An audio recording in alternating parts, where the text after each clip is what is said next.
Honorable Président, distingués membres du Bureau, honorables députés, chers collègues, en principe, je ne devais pas être dans cette salle aujourd'hui, mais si je suis venu, c'est parce qu'on parle de Kinshasa. La seule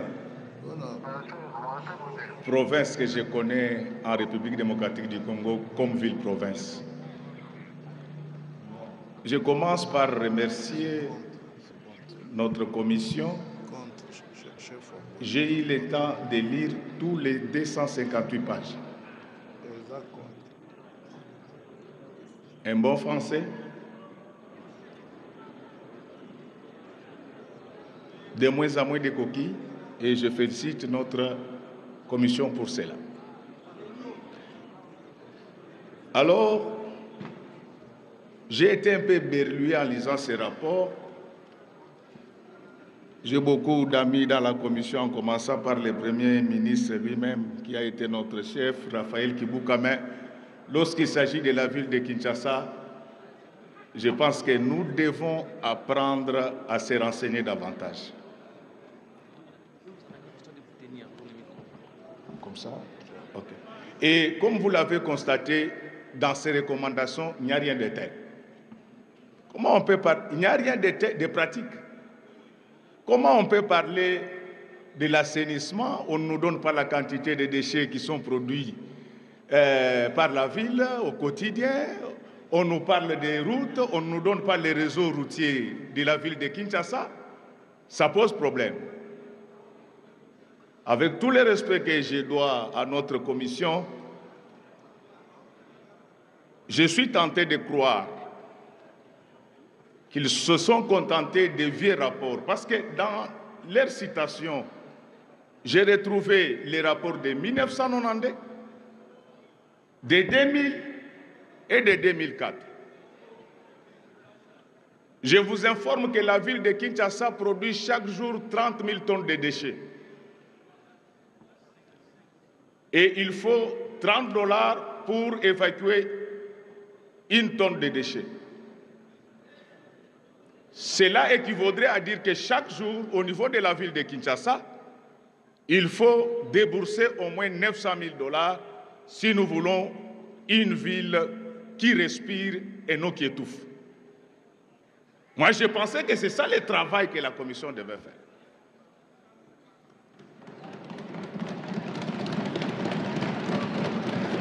Et au lieu de chercher à aller en mission à l'intérieur, encore là, je demande très poliment à notre commission de lire la Constitution de la République démocratique du Congo. Dans ces pays, nous avons opté pour la décentralisation. Qui dit décentralisation dit séparation des compétences. Et lorsque vous lisez les dispositions combinées des articles 202, 203, 204 de notre Constitution, l'habitat et la voirie relèvent des compétences exclusives des provinces. Si on avait lu cette disposition, on n'allait même pas parler de cette affaire aujourd'hui. Nous sommes des législateurs. Apprenons nous-mêmes à respecter nos textes. S'agissant des embouteillages, je suis d'accord parce que là, ça fait partie des prérogatives concurrentes. Mais pour parler des embouteillages dans la ville de Kinshasa, il faut connaître la ville de Kinshasa. La ville de Kinshasa a un réseau routier de 3850 km et à ce jour, c'est seulement 850 km qui sont asphaltés. Et non seulement que ces 850 kilomètres sont asphaltés, mais elles l'ont été mal. Et ça se casse tous les 6 mois. Et pour ça, on n'a pas besoin de faire des commissions.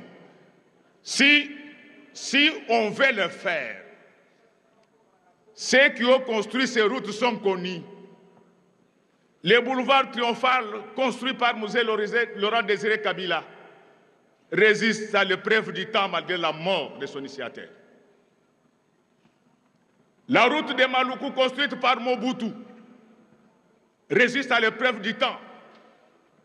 comme un roseau qui se plie, mais ne se casse jamais. Qu'est-ce qui fait que ces routes qu'on construit, et c'est pire encore, et l'Engue, ça a coûté 3 millions par kilomètre.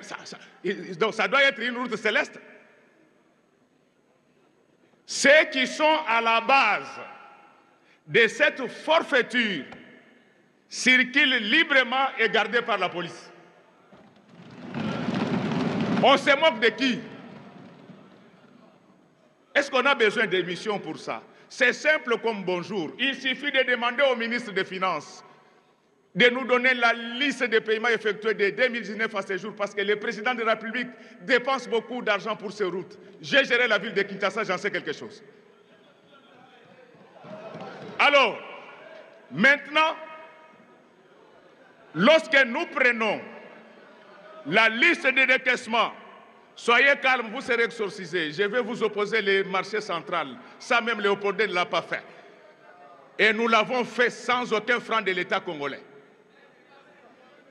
Alors,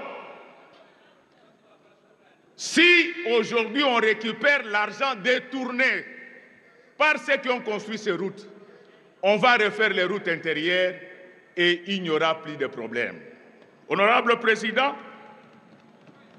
je voulais vous demander poliment que notre commission reprenne sa copie. Ça, ce n'est pas Kinshasa, ça doit être une autre province. Je ne suis pas le seul à le constater. Dans cette salle, c'est plein des anciens dirigeants de la ville de Kinshasa. Nous ne nous retrouvons pas. Une minute. Une minute. Une minute. Et il a dit une pour la route. Oui, parce qu'on m'a dit que vous étiez là, qu'est-ce que vous avez fait? Je vous ai donné les grands marchés, je vous ai donné l'éclairage public.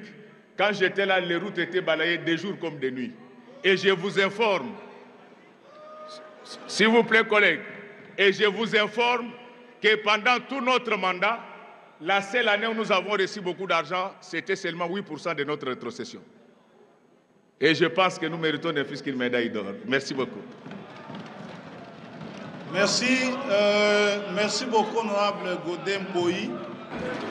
Honorable Abdallah, vous avez 5 minutes, donc à 17h15.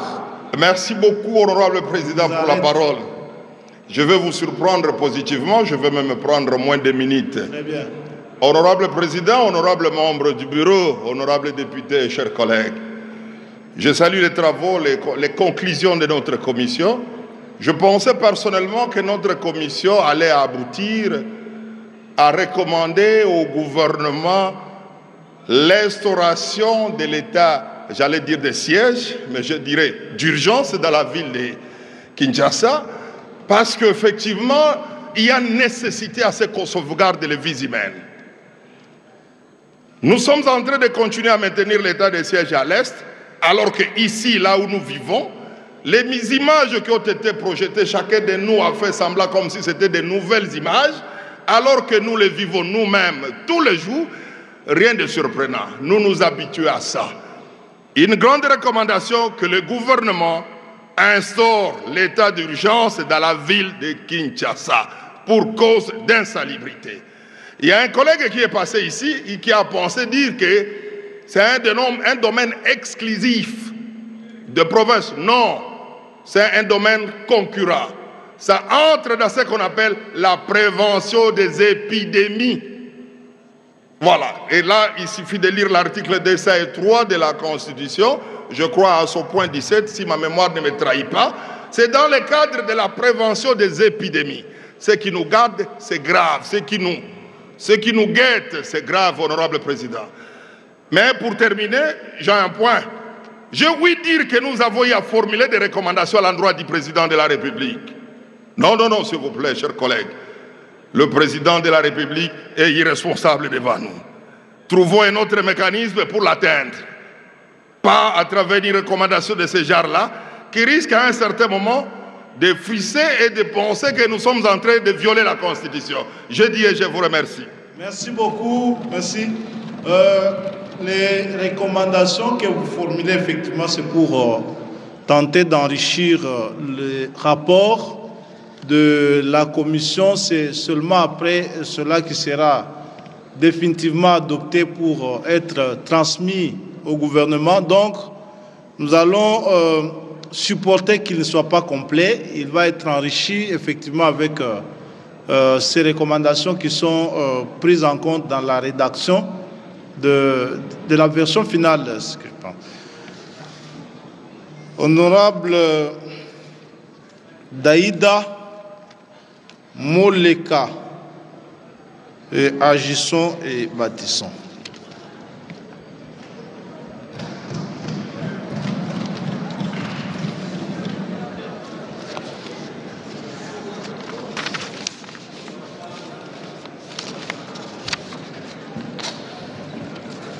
Vous avez la parole, honorable, jusqu'à 25 minutes. Merci, honorable président, honorables membres du bureau et bien-aimés collègues. J'aimerais faire 3 petites recommandations, tout en saluant le travail de haute facture abattu par la Commission. Il est impérieux pour nous de faire les remarques suivantes. Sur le plan de la salubrité, il est important, au-delà de tout ce qu'a dit la Commission, de s'attaquer aux racines de cette question. Il s'agit de la problématique des emballages plastiques.